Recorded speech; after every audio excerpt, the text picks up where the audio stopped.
De nombreux hôtels du Jura bernois ont comptabilisé un nombre record de nuitées durant les années virales de 2020 et 2021. Presque 80% de ces touristes provenaient de Suisse. Le directeur de Jura bernois Tourisme, Guillaume Davot, continue de suivre attentivement les chiffres de 2022.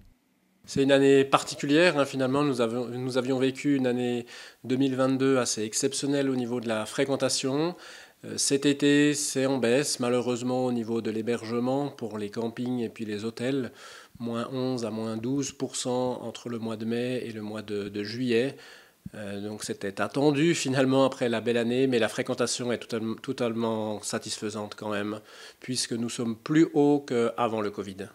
Dans les hauts lieux touristiques de la région, comme au Ski Park, à la fabrique de chocolat Camille Bloch ou à la maison de la Tête de Moine, le constat est le même. Moins de monde que durant les pics de l'année dernière, mais plus qu'avant la crise du Covid. Une nouveauté devrait attirer des touristes supplémentaires. Nous avons inauguré au mois d'avril la Via Bernard, cet itinéraire qui part de Belley jusqu'au col du Suston, qui traverse le canton de Berne du nord au sud. C'est un produit qui fonctionne très très bien sur Eurotrek, on voit sur les réseaux sociaux, il y a beaucoup de gens qui font cette Via Bernard, donc ça c'est un énorme atout pour nous.